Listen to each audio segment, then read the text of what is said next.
What's up, everybody? My name is OMG, WTF, LOF to WBRB.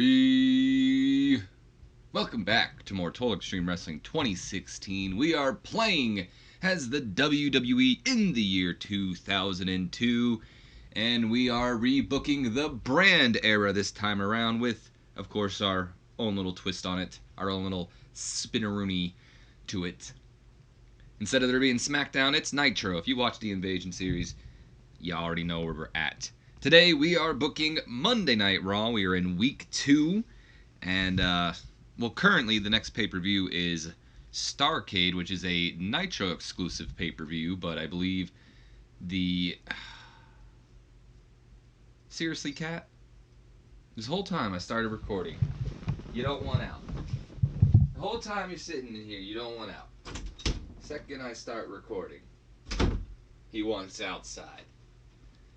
You know what, guys? I hate cats. I'll tell you that. I'll hate cats. Alright.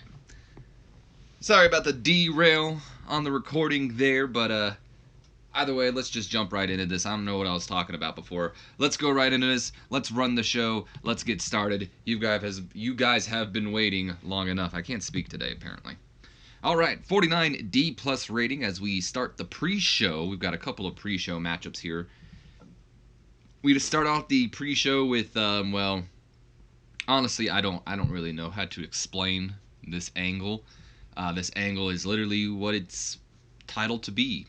Victoria's face turn. I don't have a lot of female women that are faces. That doesn't make any sense. I don't have a lot of female women. Well...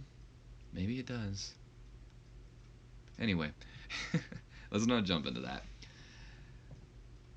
I don't have a lot of women who are faces on my women or in my women's division, so I decided to go ahead and turn Victoria a face here and also change her gimmick to, I think it's like, I don't even remember what it was. We'll see in a second. Either way, I guess the way to explain this angle here is maybe Ivory and Gail Kim are bullying Lufisto, and then Victoria comes out and, you know, and steps up for her or whatnot. I don't know. This is probably going to be horrible. I don't know if I have the whole thing where I had too many unexpected turns, so this will bomb. But it's probably going to be bad. I'm not going to lie to you guys. This is probably going to be bad, but Victoria's so young in her career right now that I think she can handle it. It won't affect her as much as it would, say, a Lita or a Trish, or even like a Molly Holly, you know. So anyway, let's go ahead. Let's complete the gimmick change. Oh, not gimmick change here. No, let's go ahead and complete the turn because that'll do both of them. And her tomboy gimmick got a rating of very good, which is awesome because I believe her bitch gimmick was below average. So that's very good that she got a very good. And as I figured, of course, we have too many turns that are jaded or shocks without little build-up to them. So the fans turned on this turn here. They're like, oh, wow, another person turns heel/face. You guys don't even know who Victoria is, so shut the hell up, okay? Don't act like you're, oh, boy, another... You're probably like, oh, okay. I don't know who she is, but she's a new face to the division. Not, oh, that's Victoria, that random person who's been jobbed out to some people here and there. Get over yourselves, fans. Not you guys, the fans in the games. I love you guys. The nerds and geeks are always in my hearts. That's a flashback to the early days of my channel there. I bet Victoria's going to be all pissed now. She's already mad at me because I fired Chyna all those months back, like early on in season 1 of Invasion. I guess Chyna was her mentor or something, so she's already mad at me. I thought about going ahead and changing that because I'm actually not able to do anything. I'm able to, like, mess around with everybody else's relationships, but Vince McMahon's relationships, I can't mess around with. I think that's kind of stupid. Anyway, moving on to the actual matchup here. We've got ourselves a 44 solid D rating here, and an abysmal pre-show matchup here. The team of Lufisto and Victoria go over the team of Ivory and Gail Kim in 7 minutes 34 seconds when Lufisto defeats Gail Kim by submission. Of course, Ivory carried the match in terms of in-ring performances, so good on her. I guess maybe Ivory and Gail Kim should have won this match instead of Lufisto and Victoria, because Ivory and Gail Kim showed excellent chemistry teaming with each other. I don't even know what I do with that. I guess I've got to figure out a way to pair Ivory and Gail Kim together more in the future, because you've got to take advantage of that. Are we doing a women's tag team division despite us not having much of a women's division like WWE does in real life nowadays? We might be. No, we're not. Spoiler report. Gail Kim with an in-ring performance of a 25. I think that's one of her first matches ever, too, so that's pretty good for Gail. Ivory with an in-ring performance of a 55. Ivory's actually not too bad. We should probably use her more instead of having her put over people. Victoria with an in-ring performance of a 17. In fact, I wonder what Ivory, if she can play a good face. Anyway, Victoria with an in-ring performance of a 17. The worst of everybody in this matchup here, but hopefully that'll grow in the future. And Lufisto with a 32. Look at Lufisto getting better and better. Ivory improving in her performance, and Lufisto improving in her performance. Excuse me. Lufisto is making the most of this pre-show appearance here tonight. Good for Lou. All right. And then in our pre-show main event, 53 C- rating here, and a terrible pre-show matchup here. The Dojo, a new stable we got going on here. May not be the permanent name of them, by the way. Kind of a temporary, possibly the permanent name for them. If you guys can think of something better, though, let me know. Anyway, the Dojo, the stable of Steve Blackman, Hayashi, and Tajiri, go over the team of Bradshaw and the Afternoon Express. Of course, the Afternoon Express is Kelso Courageous and Dizzy Hyde. In 9 minutes, 38 seconds, when Hayashi defeats Dizzy Hyde with a pinfall and a handful of tights in the process as well. In terms of in-ring work, Bradshaw was apparently head and shoulders above everybody else. I mean, look at that hair, guys. We all know. We all know. Head and shoulders, guys. So the premise I've got between the Dojo here is like Steve Blackman is kind of like the trainer, the sensei, the master. I don't know what you would call that stuff. And Hayashi and Tajiri are kind of like his pupils, like they're both in training, you know. And Tajiri's kind of like, the goofy, maybe more like drunken fist kind of warrior or whatever. He's goofy. We all know him. He's got kind of like a cartoon Joker gimmick right now. And he doesn't take things seriously, but he turns out being, of course, the better pupil, and Hayashi being the more serious of the two, kind of is jealous of Tajiri. He's not bad, but he's not as good as Tajiri per se, or that's kind of like the story we're telling. Kind of like the Iron Fist story, where Iron Fist gets the fist, and his friend is jealous that he got chosen over him. It's kind of the same thing like Doctor Strange in a way too, I think. Eerily similar. If you're a comic fan, you know what I'm talking about. Either way, though, Dizzy Hyde apparently was really off his game here tonight. Probably high. Tajiri getting better at his gimmick. Bradshaw shown in this matchup here. I got to figure out something to do with Bradshaw because he's just not getting the attention he deserves. Kelso Courageous with an in-ring performance of a 41. Dizzy with a 37. Bradshaw with a 68. Tajiri with a 31, and Hayashi with a 39. Oh, and Blackman with a 49. So it looks like Tajiri was the weakest of everybody here, which is kind of funny considering he's supposed to be considered the top pupil. But it's okay. It'll grow over time with popularity. They still had a pretty damn good match. This could have been on Raw. Steve Blackman also improving in his Rumble skills, so good for Steve. Hopefully this gets his momentum up a little bit, because right now he's in the negative. So we start off, or the open of Monday Night Raw begins with a 81 solid B rating here, as we get like kind of the earlier tonight video where this isn't happening live. This is a video showing what happened earlier in the night, and it shows Eric Bischoff, the general manager of Monday Night Raw. He shows up to the arena, and as he's walking into the arena, he's caught off guard by The Click, who is here. Oh, what the hell? Oh, never mind. I was about to get mad. I was going to be like, The Undertaker's not supposed to be here, but he is. Ignore that.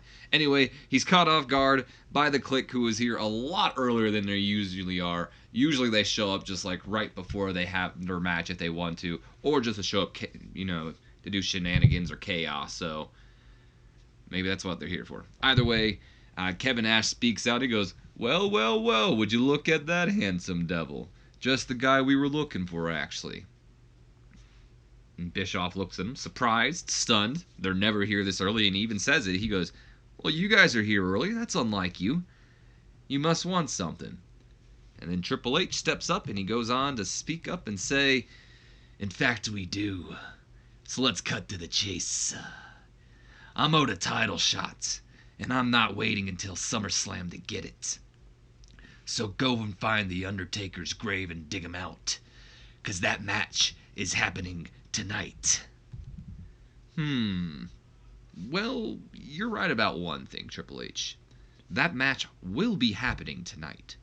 Just not the way you'd expect, because it won't be a one-on-one match, and it's not going to be for the WWE Championship. You see, it'll be a 6-man tag team matchup, with the 3 of you taking on the Brothers of Destruction and Hulk Hogan.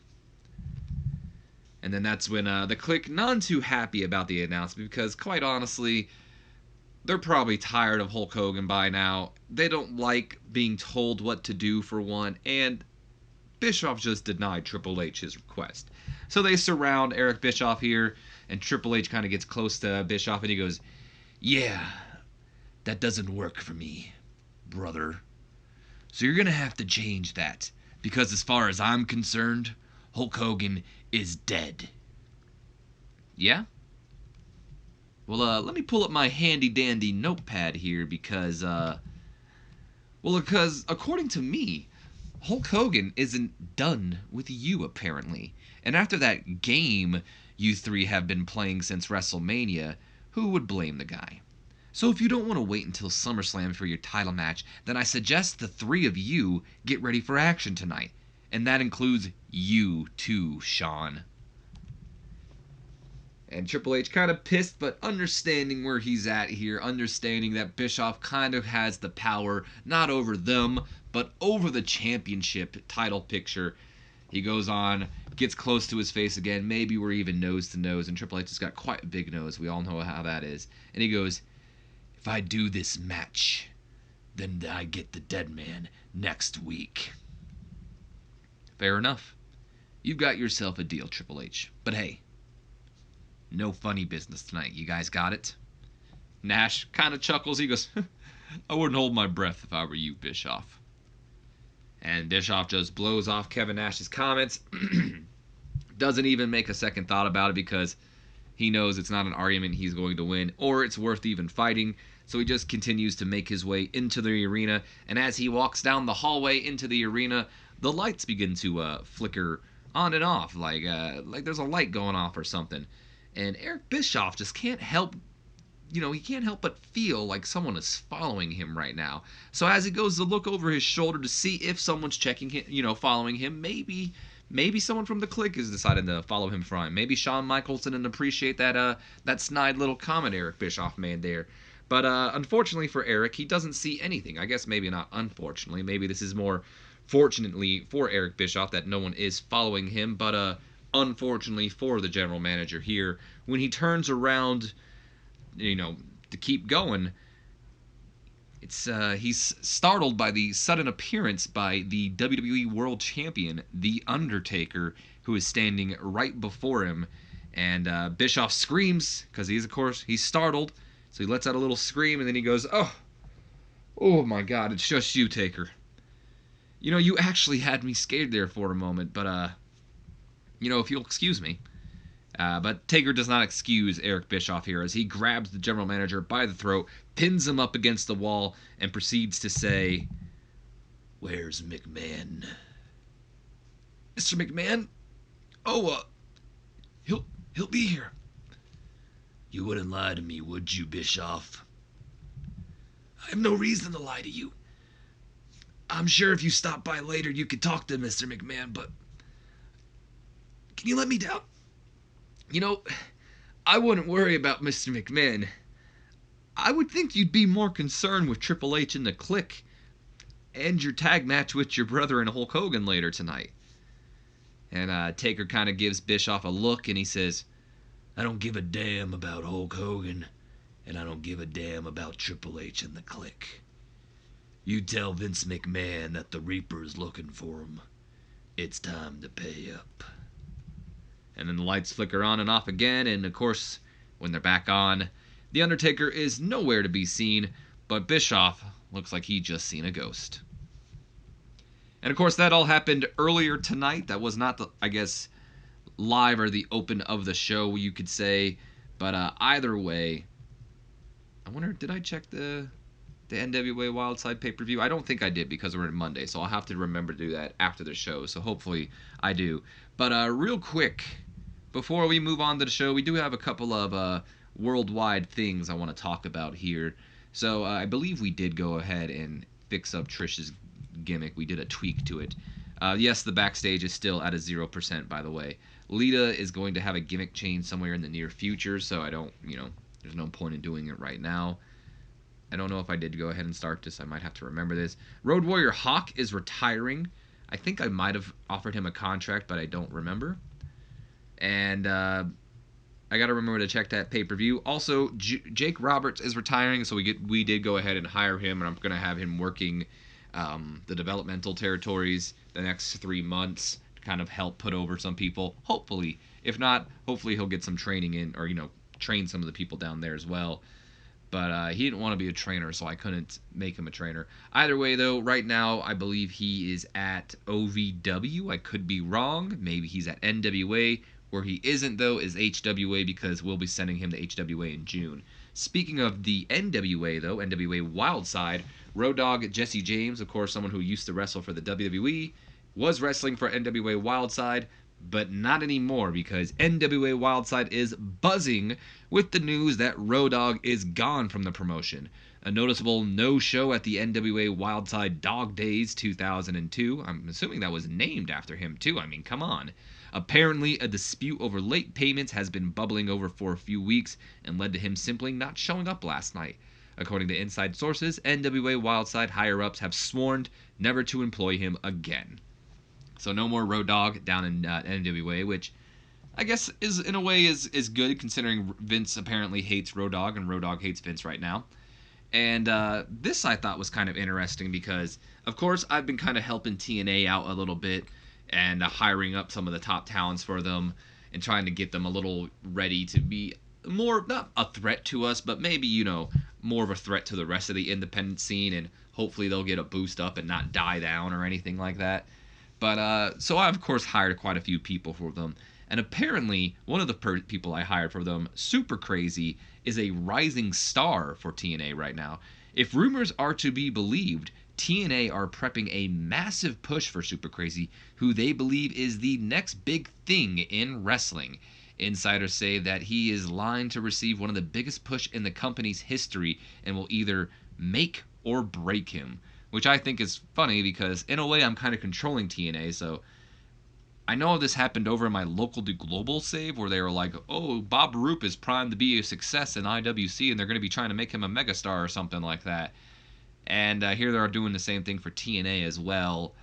But I'm not going to be playing as TNA. I'm not going to be doing their shows or anything. So we'll see if TNA actually does go ahead and try and make him a star. Either way, though, going back to our show here, Eric Bischoff was, he clearly enjoyed having freedom to go off script, so good for Eric there. Triple H worked the crowd well. Kevin Nash improvised well throughout the segment. Shawn Michaels getting better at his gimmick. Undertaker improvised well, so everybody did great here. Undertaker's getting better at his gimmick. Got the show off to a strong start. Crowd was hot for it. Triple H's performance was good. Undertaker looked good. And it gained heat for the downfall for the Deadman storyline. This was a great segment. This did awesome. If we didn't have such a bad Backstage rating, I think this would have been a 100 rated segment. I'll be honest. I really do. Moving on, though, to the next segment of the night. Real quick before we go to the next segment of the night, we get a quick little hype segment here as we hype up our main event, which will be a 6-man tag team match as the Clique takes on the Brothers of Destruction and Hulk Hogan. 76 B- rating for that. We then move on to our opening segment of the night, which was supposed to be our opening match, but a little shenanigans take place here. 67 C+ rating as Albert's music plays. That's just sounds weird to say.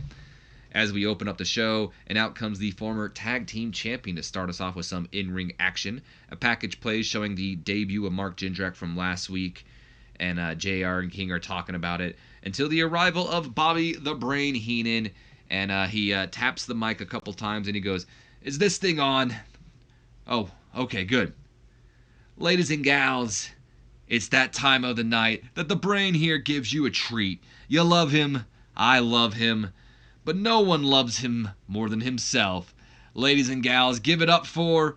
And before he can introduce Mark Jindrak jumps Albert from behind and beats down on Albert, taking him out with the mark of excellence, and outside of the ring, probably pulling the padding off. Maybe not. I don't know. Either way, he hits him with the mark of excellence, and it's... I don't even... I looked up the move to kind of get an idea of what it was, because I was thinking it was a submission move.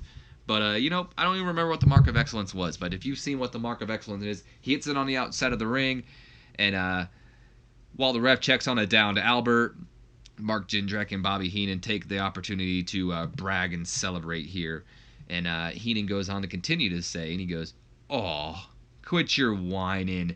Don't act like you actually wanted to see this ugly beast step in the ring with a modern-day masterpiece. That would be like serving a McDonald's burger at a 5-star restaurant." Let me see if we got something in the handy-dandy notepad here. I think we do. Nope.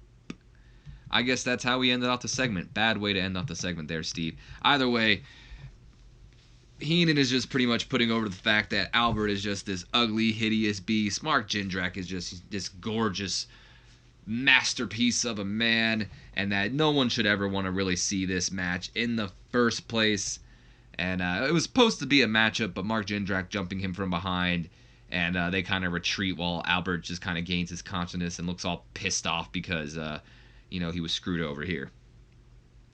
Crowd, apparently this got the crowd hotter. I don't think it's the best angle in the world. In fact, I'm not the biggest fan of the storyline I'm booking, but it's just kind of a starter feud for Mark Jindrak, so... Albert looked good. Bobby Heenan was apparently very underwhelming, so we got to get Bobby up there. It did gain heat for the feud, the Reflection of Perfection storyline, so that's awesome. Moving on, we do go to a 53 C- rating here, as probably back from our commercial break. The Pimp Party are in the ring, Val Venus and The Godfather, when the debut of Disco Inferno and Alex Wright, the Boogie Knights, as they have jumped over to Monday Night Raw. I didn't write anything here. I'm pretty sure, it's just a freestyle segment. Disco Inferno's just spitting his spiel as they make their way down to the ring for this matchup against the Pimp Party. Val Venus getting better at his gimmick, so that's awesome.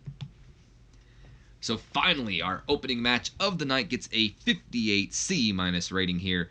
In a poor matchup, the Boogie Knights managed to beat the Pimp Party in 8 minutes 28 seconds when Disco Inferno defeats Val Venus with a handful of tights, so Disco has to cheat to get the win, but either way, the Boogie Knights get their first W here on Monday Night Raw. Tracy Brooklyn doing some good work ringside. Of course, Godfather and Tracy have their excellent chemistry, so if Val Venus ever gets mad and leaves, we already know who Tracy is going to be paired with most likely. Val Venus with an in-ring performance of a 55, so in fact he outperformed everybody here, and it's a shame that he's mad at me. The Godfather with an in-ring performance of a 53, Disco Inferno with a 49, and Das Wunderkid, Alex Wright, also with a 49, so that'll hopefully get them up there as well with some more popularity to them. Das Wunderkid improving in his Rumble, as is Disco Inferno, so the Boogie Knights making the most of their debut here tonight. Good for them.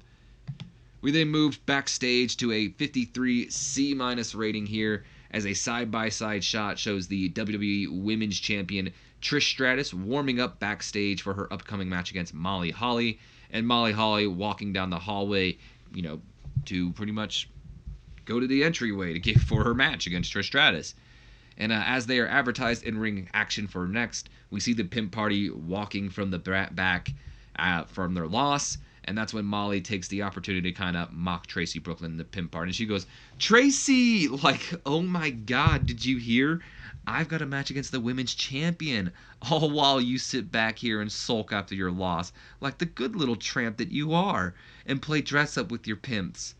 But don't worry, after I beat Trish tonight, they'll have to give me a title shot. And when I win, I'll give you the first shot since you love gold so much.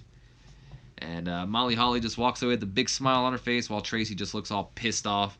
And maybe the Godfather, holds her back like, she ain't worth it, girl. She ain't worth it. So Molly taking her shots, calling her a tramp, calling her a gold digger. Val Venus still getting better at his gimmick. Val, what are you doing? Are you trying to get on my good side? No worker improvements here. We move on to our next segment, which is the match between Molly and Trish Stratus. 63 solid C rating here. In a poor matchup, Trish Stratus defeats Molly Holly in 7 minutes 55 seconds by pinfall with a Stratusfaction after a distraction by Tracy Brooklyn. Tracy not gonna, she didn't take too kindly to Molly's comments, and she comes out here and she pays her back pretty much. Molly may be looking like she's got the advantage here. A little distracted by Tracy, maybe bragging to her like, watch this. This is how, winner wins.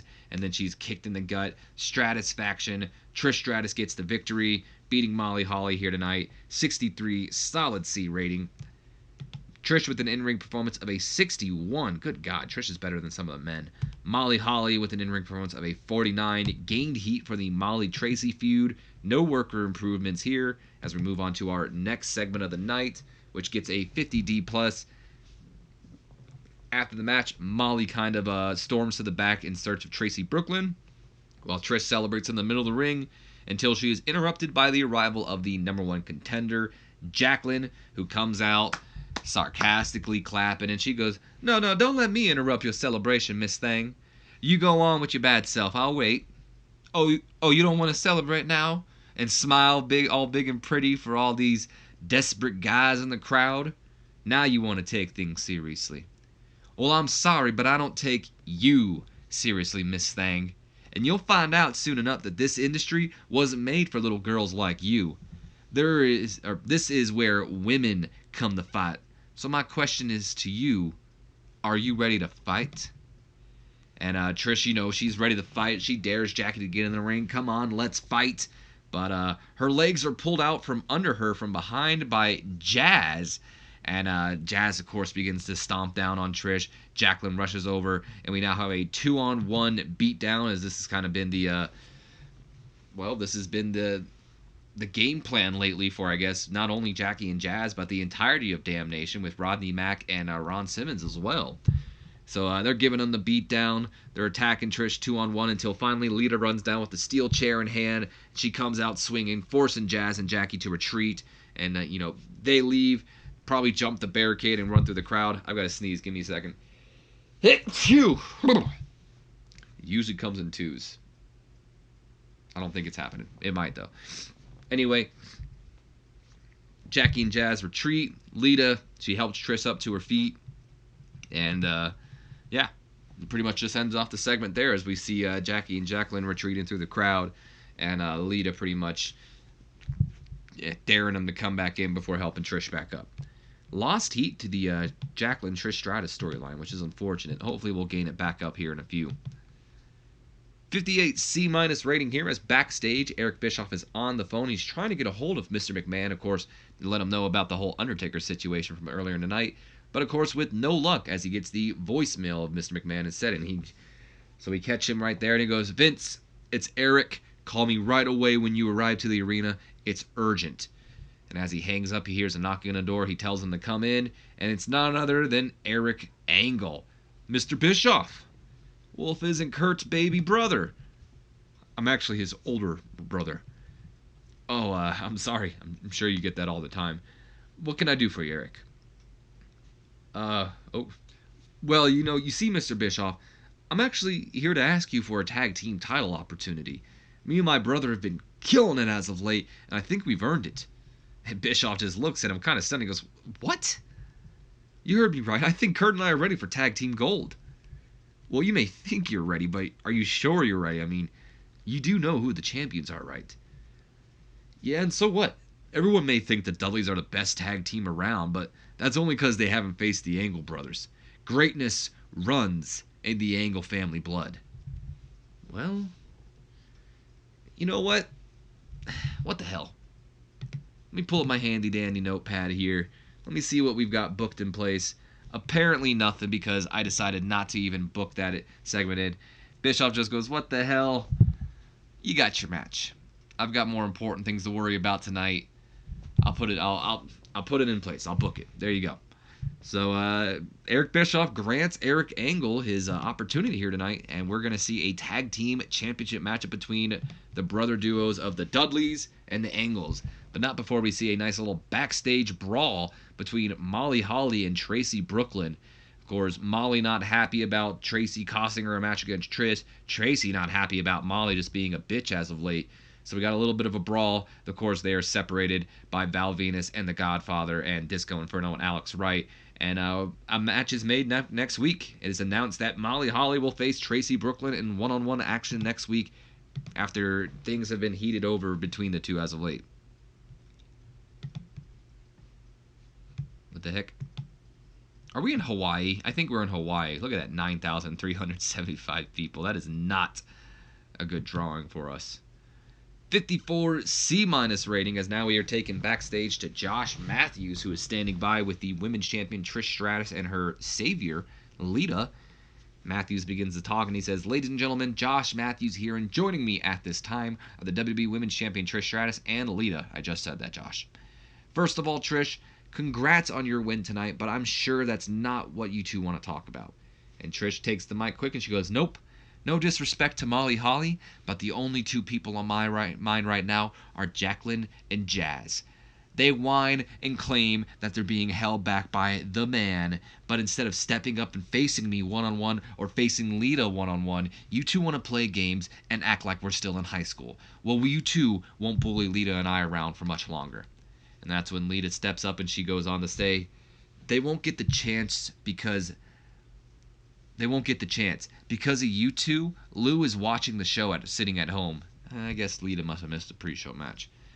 "So if it's a fight you want, then Trish and I have no problem bringing the fight to you.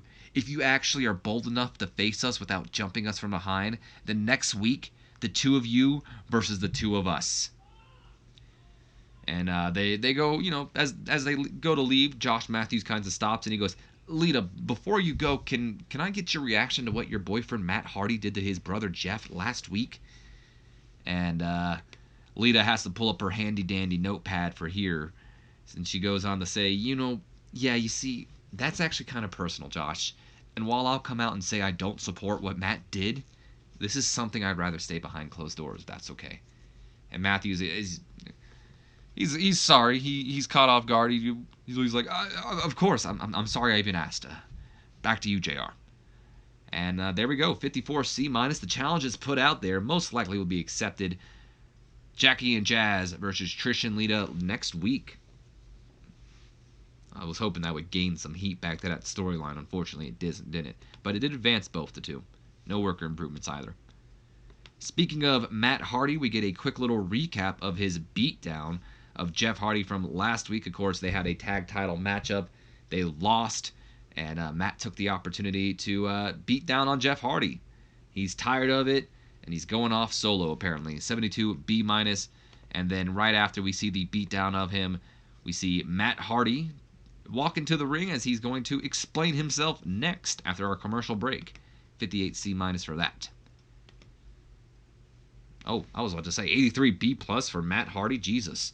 83 B+ as backstage Kane is shown getting ready for his match when in walks his partner, Hulk Hogan. And Hogan begins to speak and he goes, "Hey, brother." And Kane looks at him and he goes, "The Hulkster, are you ready to kick some click ass tonight?" "Oh, I'm ready, brother. The only question is your brother ready tonight?" "Taker, well, I'll be honest with you, Hulk. I can't 100% guarantee you that. Ever since his change, my brother and I don't talk too much anymore. In fact, last week in our tag match was really the first time I've seen him ever since Mania. He's not all the way there, Hulk, but he showed up last week, so I think he'll show up this week." "Well, if he doesn't, then we're going in a 2-on-3 disadvantage. I can still count on you if that happens, right?" "Oh, you can count on me, brother. And hey, the click? What you gonna do? What you gonna do when the immortal Hulk Hogan and the big red monster Kane, the Hulkamaniacs, and all the Canaanites run wild on you?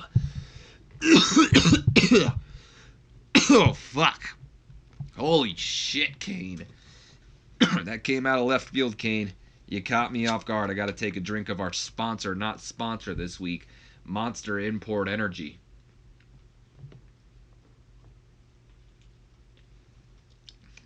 Imported from where, you ask? The gas station down the street. We had to do it. I mean, it's an iconic segment. We had to do it. The Canaanites had to return. You understand. You understand. Anyway, Kane did a masterful job improvising with the crowd. Good for Kane. And he looked good. Kane, what are you doing? Are you trying to make a... He's trying to make a mark. He's trying to make a mark. Advances the storyline with Hulk Hogan here. Just a quick little backstage segment. But what if The Undertaker doesn't show up? I mean, he said straight up, I don't care about the Clique, and I don't care about Hulk Hogan. He didn't say he didn't care about his brother, but is that enough? 73 B- rating here as we're back from our commercial break. Matt Hardy's new theme song plays, and he comes out with a whole brand new look, as you see here. Remember, he's the rated R superstar now, so I imagine his theme is kind of a, it's not the, oh yeah, I could survive a tornado, you know, that song. It's got to be something a little bit more edgier. I don't know what it is, and I'm not saying edgier like literally edge because of rated R superstar. That was a complete and accidental pun. I'm literally meaning it's got to be something, you know, fitting for his gimmick. Something kind of sleazy, or maybe just something about him just not caring. I don't know.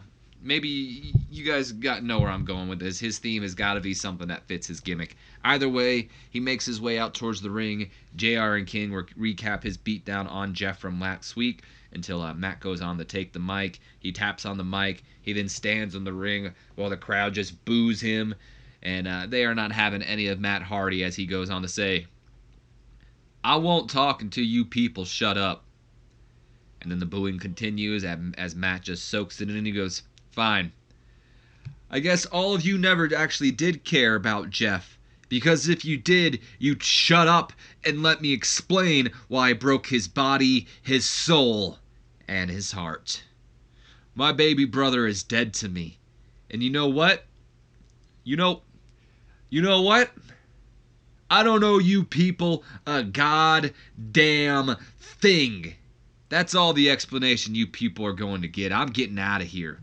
Matt throws the mic down, like literally throws the mic down, and as he goes to leave the ring, Rob Van Dam's music plays, and he begins to, you know, make his way out to the ring. He has a mic in his hand, and he goes, whoa, Matt, don't go. In fact, stay where you are, dude, because you and I got some talking to do. Jeff was my friend, and what you did to him last week, that was cold-hearted, dude. So you know what? Let's just forget the talking. Let's skip the talking and let's just go straight to the fight. And RVD throws the mic up. I'd imagine at this time that RVD is in the ring with Matt Hardy. Like, he was walking down the rampway the whole time. So at this time, when he's in the ring, he goes, let's skip the talking and let's go straight to the fight. Throws the mic up in the air. Matt, of course, you know, he's caught off guard. He looks up, sees the mic going in the air. And RVD takes full advantage of that distraction. Takes him off his feet. And, you know, the two just begin to brawl. They're raining punches, like, and I want real punches. Like, if I was the booker, I'd be out there, like, make it look real. Like, I want you guys to, like, look like you're legitimately fighting. Like, if you got to stiff each other a couple times, I might throw you guys an extra couple bucks. I'm just saying. So I want they're really like going off on each other. Like, it looks like a legit fight right now. Of course, you know that they got to be separated. We can't have a real fight on our hands. This isn't a sanctioned match. Referees, road agents, security guards, they're out there. They're pulling Matt and RVD apart from each other. RVD is, you know, he's trying to fight back. He, you know, maybe tries to jump over all the security guards to get back in the ring. Meanwhile, Matt's just goading him in the ring. Come on, Rob, fight me, be a man, fight me. Rob Van Dam, he's just trying to get in there. Matt's like, you little bitch, come on, fight me, you bitch. You know, he's the rated R superstar. He should not give a damn about anything. I mean, we can't go that far and have him saying the F word and stuff like that. But either way, it's a cold feud right now, or I guess a hot feud, whatever you want to call it. These two can't stand each other. Matt's never liked RVD for the first place, and you know RVD, he's tried to be cordial with Matt, but it's always been more of a friendship with Jeff. And after seeing what Matt did to his buddy last week, RVD's just had enough, and these two are just out for blood against each other. So, yeah. Eventually, of course, RVD is carried to the back because we can't have that happening. Not on my show. Not on my show. Lost heat for the story, unfortunately, but I think last week had a really good segment to it, so it's understandable. But hopefully we'll be able to keep it going as Matt hopefully gains some more popularity over the next coming weeks. 63 solid C rating as we move on to our next segment here. Backstage, Kurt Angle is packing his bags for the night, and as he begins to head out, his brother Eric Angle walks in and goes, Kurt, what are you doing, baby bro? You can't pack your bags yet. We've still got a match tonight. A match? Since when? How come I wasn't told?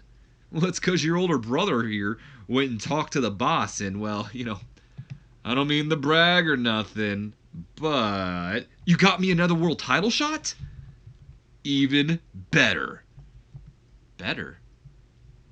I got us a shot at the tag team titles. Oh, the tag team titles. Yeah, I think it's about time we show those dirty Dudleys who's the better brother duo. Yeah, you know what? You know what, Eric? You're right. It is about time we show them who's the better brother duo. Let's do this. When's our match? Next? Yeah. So come on, baby bro. Go get ready. Do your stretches, because we've got to go, man. This is a big match for us. Don't let me down.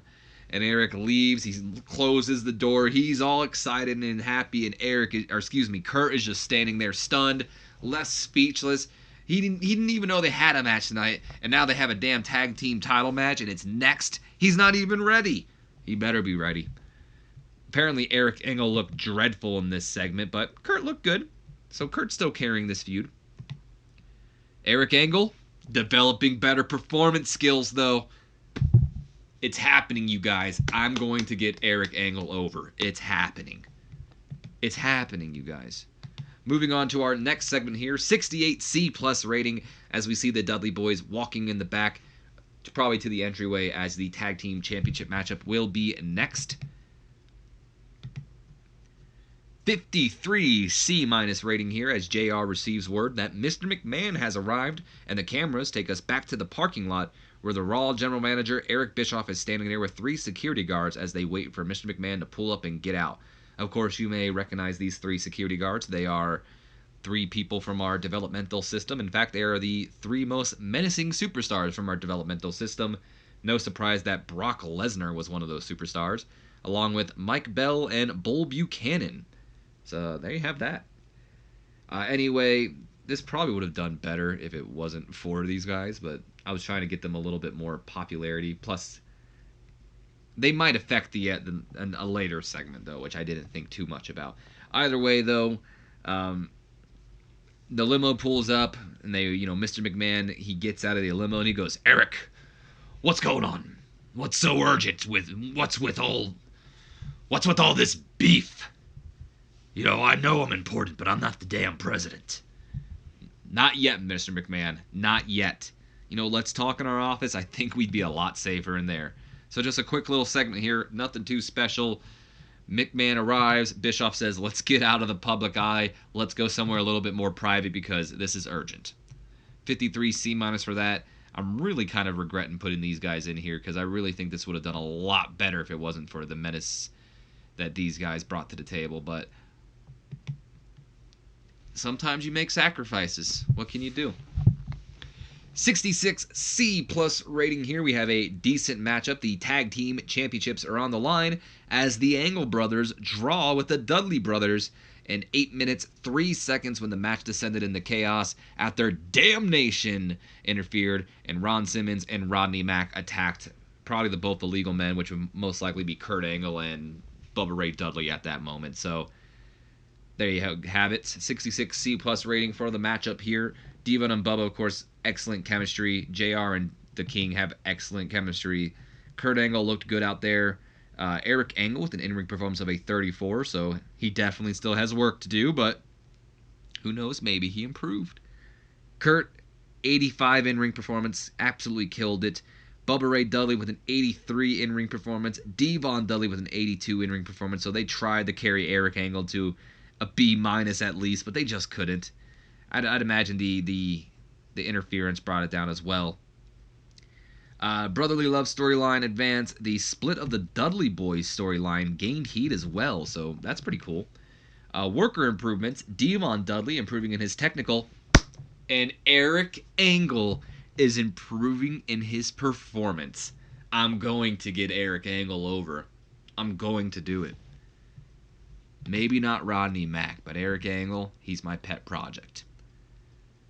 Afterwards, we go to a 68 C plus rated segment here, as after the match ends in the double disqualification, Ron Simmons and Rodney Mack go right after Bubba Ray Dudley. They toss him to the outside of the ring before Simmons slams him through the table. Rodney Mack probably, takes apart the announce table. Ron Simmons then slams him through the table with the Dominator. So Bubba Ray Dudley is pretty much out right now. Eric Angle, either not understanding the rules or just not caring about the rules, goes over and grabs the tag team championships and goes over to hand one to Kurt Angle.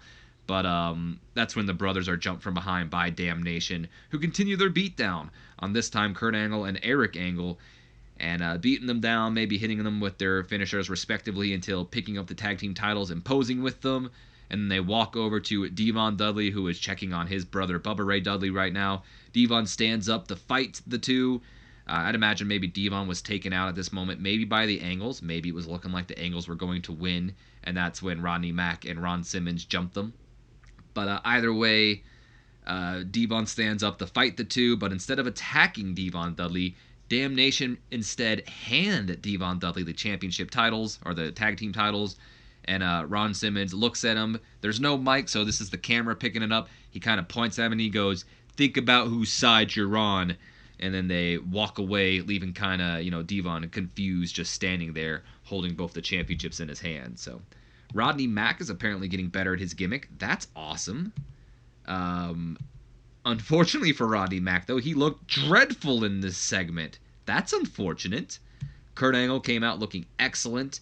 Eric Angle apparently underperformed, but it advanced both the storylines there, so that's awesome. No worker improvements, though. As we move on to our next segment, which gets a 67 C plus rating here, as Damnation walk to the back, the camera zooms in onto the Titantron screen before zooming back out into a dark room. So it's kind of, I don't know how to explain this the perfect way, but it's kind of a trippy shot. What it's supposed to look like is like, the screen kind of goes black, as it zooms in on the Titantron. So, and then as it zooms out, we're in like this black room now. So it's kind of trippy. It looks like we never left the outside. I don't know. It's supposed to be some mind game kind of thing. I don't know if I'm explaining it right. Either way, we're now in like this dark black room that is only lit by a TV that is now filled with static. Maybe kind of, it's static while it's kind of showing Monday Night Raw at the same time, because we can hear Raw's playing in the background. And Raven, the leader of the flock, begins to speak, and the camera pans to show each member of the flock tied to a chair with their eyes duct taped open, forcing him to watch the TV screen right now. Raven continues to go on to speak, and he says, "You see, my flock, now that is how you send a message. That is how you make an impact. That preacher, Ron Simmons, leads his gospel to their promised land. The stuff that we were promised. Daphne, it must break your heart to not only see someone else holding your baby, but now someone else challenging for it. And what about you two? You two came this close to becoming the tag team champions. And now the Angles and Damnation jump in front of you? And you. I'm beginning to think you're a lost cause. You can't do one thing right, can you? Well, prove yourself then." And Raven rips the tape off of Vampiro's eyes, and Raven begins to speak again, and he goes, "Forever the flock as he unties Vampiro from the chair. Vampiro rises and he goes, "Nothing more." And that ends off that segment there. Raven worked the crowd well, using his freedom very well, I guess, here. Vampiro improvised well as well. Performance of Raven was good, and did lose heat for the Operation Flock storyline, which is a bit unfortunate, but that's okay. Worker improvements are nothing here. But yeah, looks like Raven doesn't trust Vampiro here all that well, but giving him a shot, telling him to prove himself here tonight. Maybe seeing Vampiro a little later, who knows. 76 B- rating here as we're backstage in the Clique's locker room. Shawn Michaels is pacing back and forth until finally Triple H speaks up to stop him, and he goes, "Shawn, will you stop pacing around like a madman? Everything is going to be alright. I don't even know what you're worried about." And then HBK looks at him and he goes, "Worried? Oh, I'm not worried. I'm pissed. I mean, who does Eric Bischoff think he is, calling me out earlier tonight?" And now he says so mockingly, "You compete tonight, especially you, son. I'm the Heartbreak Kid. I'm the showstopper. If I want to bring it, I'll bring it. But that ain't something that happens on free TV. No siree, Bob." And that's when Nash walks in and he goes, "Still fired up, I see. Well, I got some potentially good news, I guess, if that's the way you want to look at it. But a little birdie told me that the word going around is that Undertaker isn't even going to show up in the match tonight." "And why is that good news? If anything, we'd be able to take him out tonight." "Sure, but it'd be a lot harder to do with both Hogan and Kane out there. But..." Let me pull out the handy dandy notepad here, because the dead man, if the dead man is MIA tonight, then that leaves his baby brother and old man Hogan at a 2-3 disadvantage. And I don't know about you gentlemen, but I like those odds. And HBK, still fired up, he goes, "Whatever. 3v3, 2v3, 1v3, someone's head's getting kicked off tonight, and I prefer it to be Hogan's, so let's go." So the Clique learn of the Undertaker's possible absence here tonight, and they might be looking to take advantage of that the only way the Clique knows how to. That did lose heat for the storyline. Hopefully we'll gain it back here as we move on to our main event of the night. Hell yeah. 79 solid B rating to close out the night, and about that had fantastic heat. Jeez, that's awesome. Fantastic heat and good wrestling. The Clique, of course, the team of Triple H, Kevin Nash, and Shawn Michaels, go over Kane and Hulk Hogan in 10 minutes, 56 seconds after Triple H defeats Hulk Hogan with a pedigree. After Stephanie interfered? No, ignore that. That did not happen. So pretty much what I wanted to do here is before the match have like them wait for the Undertaker, and then be apparent that the Undertaker's not showing up, and then like the referee be like, "You sure you want to do this?" And both Kane and Hulk Hogan agree to it, but I needed to cut time for my other segments to all fit together, so I cut that segment out. But yes, indeed, as I've teased kind of all night, the Undertaker does not show up. He's got more important business on his mind, and it does not involve Hulk Hogan or the Clique. And that comes to the disadvantage of Hogan and Kane here, as the Clique are able to take advantage of the odds, and a bit of a distraction from Vampiro. Remember, we saw a little bit earlier in the night, Raven kind of told Vampiro to prove himself. Raven wants Kane's Intercontinental Championship. Vampiro comes out. I'd like to imagine maybe the fire erupts from the stage, which causes Kane to be like, "What was that?" And then you see Vampiro sitting up there with like his paint designed to look like Kane. So he's kind of mocking Kane here, and Kane kind of being pissed off about it. Gets in a little bit of a rage and goes after Vampiro, or just distracted long enough for Triple H to hit a pedigree, and then 1, 2, 3, Hulk Hogan takes the pinfall or eats the pinfall, and the Clique is the winners here tonight. So there you have that. Of course, Triple H and Stephanie have their chemistry. We all know about that. Hulk Hogan with an in-ring performance of an 80. Kane with a 78. Shawn Michaels with, I believe, one of his... you know what? I actually think this is his first match back. And if he has had a match... because the match at Mania was like more of an angle than anything. So Shawn Michaels not missing a beat. I'm going to check the dirt sheet. I want to see if he's rusty. 82 in-ring performance from the Heartbreak Kid, because yes, he wanted to prove himself here tonight. In fact, I probably should have had Shawn Michaels get the victory over Hogan here with the Sweet Chin Music, since he was talking about kicking someone's head off. But either way, look at Shawn Michaels bringing it here tonight. Good for Shawn. Kevin Nash apparently was the worst of everybody here tonight, which is not surprising, with a 73 in-ring performance.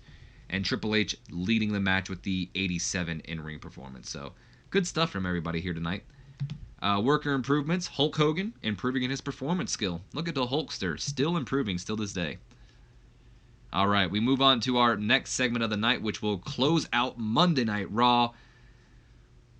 It actually gained heat to the storyline. I'm not going to complain. If it gained heat to the storyline, that's awesome to me. That's okay. The storyline was kind of dead in the water because I haven't been booking it too much. So, hey, as long as it didn't lose heat, I don't complain. 63 solid C rating here as backstage in the Raw management office, Bischoff and Mr. McMahon begin to worry because, well, the Undertaker wasn't there. So Bischoff begins to speak and he goes, well, he didn't show up for the match. I mean, maybe he went home. And McMahon he's angry. He slams his fist down on the desk and he goes, damn it, Eric. You and I both know that isn't true. In just a few moments, these lights will go black. And while you may see the light of day, the only light I'm going to see is the flames of hell, damn it.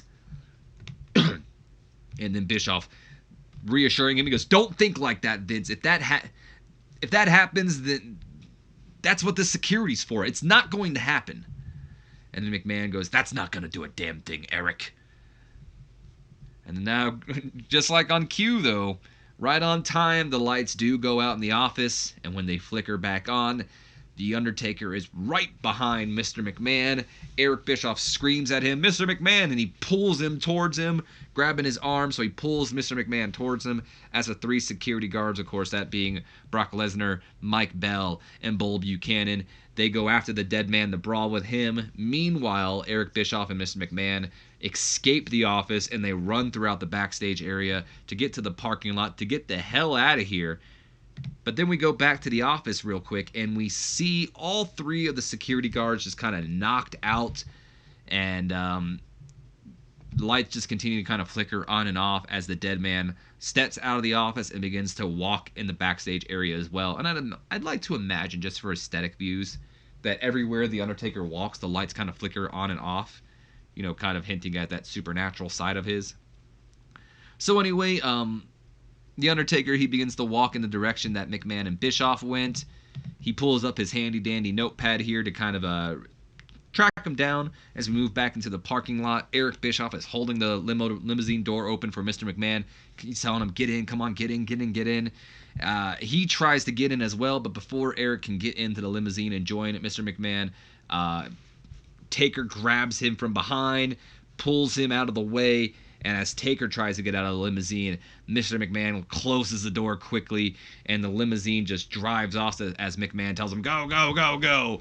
And unfortunately, McMahon does get away from the Undertaker, but unfortunately for Eric Bischoff, as Raw goes off the air, the Undertaker gives him this very pissed off look as he looks right down at Eric Bischoff, who is just laying on the ground, frightened because he's been caught. And it's not who the Undertaker wanted, but it's who the Undertaker got. So, oh boy. So that's how we end off Monday Night Raw with a 63 solid C rating here. What can you do? I kind of blame maybe not only the three developmental stars, but I'm also kind of going to blame Eric Bischoff here. I don't think Bischoff is the most over person in the world right now, so he might affect the storylines a little bit as well. I'm not sure. But anyway, I'm just getting rid of some of this stuff here. So Bischoff improvised well, though. Oh, you know what I never did? I never checked to see if Shawn Michaels was ring rusty. I'm sorry, guys. Bischoff improvised well. Vince McMahon improvised well. Mike Bell is apparently getting better at his gimmick. Bull Buchanan is not suited to his gimmick.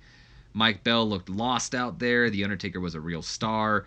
Gained heat for the storyline somehow. I'm not sure how. Real quick, let's look at some of these developmental stars. I want to see what they get. So unfortunately, that low morale definitely hits them a lot as well.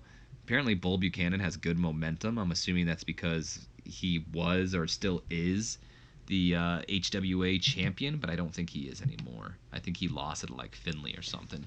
Anyway, let's go ahead. We end off the show. We get ourselves a 77 solid B rating. I said 77 solid base rating. Solid B rating here. Unfortunately, we still did lose popularity. It looks like we need a B plus rating. I bet USA Network's not going to be happy with that. Show lost us popularity in 18 regions. Oof. And apparently we used Eric Angle far too much on the show, but hopefully that means Eric Angle got a little bit of a boost of popularity from being on the show so much. Damn, we lost popularity in 18 regions there. But you know what? I like that show. I blame the Backstage mostly for this. I think once our Backstage starts going back up, whenever that happens, we'll start to see some better ratings and better shows, because honestly, I think that was not a bad show at all. Oh, damn it. Are we still on Vince? I think we're still on Vince. Right? Or are we on TNA? Okay, we're still on Vince. So before we end off the show, I am going to I don't know how long this episode has been either, but they usually are pretty. Oh crap, we had another pay-per-view too. So we're going to look at, we had HWA had a pay-per-view as well. All right, so this one we're going to look at not only NWA's pay-per-view, but OVW and HWA also had a pay-per-view last night as well. So we'll look at those as well. Real quick, I want to see if Bull Buchanan, his name is not freaking Bull Buchanan in real life, damn it. Well, of course it's not, but I want to see if he was the champion, because if he was the champion, that means I took their champion from them on one of their main event shows. Okay, thank God, he wasn't a champion. So, did he get any popularity from being on Raw? I'm going to say yes, because he's at least at the D right now. Yeah, he definitely gained some pop from being on Monday Night Raw last night. Let's go ahead and look at Brock Lesnar and Mike Bell real quick as well, see if they gained some pop from being on Raw. Maybe they didn't. Well, hold on. Brock was at like a F something. He gained some, it looks like. But not a whole lot. It looks like Bull Buchanan gained way more than Brock did. What about Mike Bell here? Mike Bell, I also want to say he did too, because he definitely wasn't that over everywhere else. Because look at this, everywhere else, like, he was probably like unknown, and now he's got at least a little bit of pop in there because of appearing on Raw. So yeah, they definitely got a little bit, not a whole lot, but a little bit. Okay, so we got a couple of things here that we should go over before we go and check off the shows. We got a decision to, apparently an incident involving Steve Blackman and Rodney Mack. Lovely. Steve Blackman has been identified as a steroid user. I can't send him to rehab, so we'll fine him. Blackman's improved his behavior. Good for Steve. And he's happy. Look at Blackman. Good for him. Rodney Mack identified as a steroid user. Here's your fine. His behavior has improved. And he's happy. You know what? Good for both of you. Gregory Helms is back? Yes! Gregory Helms is back. Yeah, I keep wanting to say I keep trying to say it. TNA, it's not what it is, and it's not TNT either. TNN were unhappy with Monday Night Raw last night. Oof. The Undertaker says, Kelso Courageous is turning into a good worker. The kid is worth getting behind. That is high praise from the Undertaker of all people. Kelso, the Afternoon Express might be taking over, guys. Kevin Nash says Disco Inferno doesn't connect with the fans. You should probably write him off. I disagree. I like Disco Inferno. Yes, Gregory Helms is back. Now I gotta do something with Gregory Helms. I didn't think he was coming back. Apparently Shinya Hashimoto has been offered a con. Okay, I thought it said he was leaving. Apparently Navajo Warrior and Dave Swift are now a tag team in HWA. Let's go ahead and look at NWA Wildside first. I can't look at him for here because it wasn't last night. So NWA Wildside Dog Days, I believe it was what the pay-per-view was called. So let's go to our history. Dog Days 2002. They got a 45 solid D rating from the show. They opened up with Jason Cross getting a victory over Hade Vanson with a 55 C- rating to it. That's actually pretty good. 48 D plus rating brawl involving AJ Styles, Adam Jacobs, and Carlito Cool. And then we go to a 52 D plus rating as Lazarus defeats Adam Jacobs to retain, or excuse me, not to retain, but to win the NWA Georgia Junior Heavyweight Championship. So Lazarus is a new champion. We then go to a 58 C- rating here as Paul London teaming up with Caprice Coleman go over the team of TNT, which are Todd Sexton and Tony Santorelli. Paul London's killing it, guys. Every time he's wrestled, he gets like at least a C, it looks like. 37 D- rating here as the team of Bad Attitude, Rick Michaels and David Young go over the Boogaloo crew, that being JC Daz and Scotty Wren. We then go to a 64 solid C rating as Air Styles. I gotta change that. Air Styles, not Air Style. The team of Air Paris and AJ Styles go over the team of Brian Kendrick and Ken Anderson. That was a hell of a good match. Holy crap. And then in our main event of the night, 48 D plus rating here as David Flair retains the NWA Wildside Heavyweight Championship over Carlito Cool. Damn good match from Air Styles, though. They should have had that main event. All right, moving on to the other shows. Looks like OVW was considered better than, even though HWA drew one more fan than they did. So let's go to HWA's show first. 49 D plus rating for the show as we open up the night with a 24 solid E rating here as the new team of Navajo Warrior and Dave Swift go over Mark Bell and Sean Casey because Mark Bell's brother was not there that night, unfortunately. 29 solid E rating here as the A Squad, which is the team of Dean Shelbowski and where's he at? Shet Shelbowski go over the team of Cody Hawk and Chance Beckett to retain the HWA Tag Team Championships. We then move on to a 29 solid E rating here as Lance Cade defeats Tony Kazonia. 38 D minus rating here as Chad Coiler defeats Trent Acid to retain the HWA Cruiserweight Championship. 45 solid D rating with Johnny the Bull Stamboli going over the Blue Meanie. And in our main event of the night, 53 C- rating here, Nova becomes the new HWA Heavyweight Champion, defeating BJ Whitmer and D'Lo Brown in the main event of the night. And I'm going to spoil something for you guys. D'Lo Brown's getting called up. I promised myself the second D'Lo Brown dropped the World Championship, he was coming to the main roster. He's coming to the main roster. Nova, the new HWA World Champion. And then finally we move on to Ohio Valley Wrestling. OVW Shattered, which gets a 50 D plus rating here. We open up the night with a 21 E minus rating here as Christopher Nowinski defeats JJ Perez by disqualification. We then go to a backstage brawl involving Angel Williams and Jillian Hall for a 54 C minus rating. 34 E plus rating as Cheerleader Melissa defeats Nikki Rocks by disqualification. I don't know why I said that so weird. 30 E plus rating as BJ Payne defeated Maven to become the new OVW Light Heavyweight Champion. 42 solid D rating here as John Cena defeats Nate Hatred to retain the OVW Hardcore Championship. 40 D minus rating here as Flash Flanagan defeats Brett Sanders. And in our main event of the night, 54 C minus rating here as the Lords of the Ring, Nick Dinsmore and Rob Conway go over the OVW World Champion Fit Finlay and Ricky Banderas in tag team action.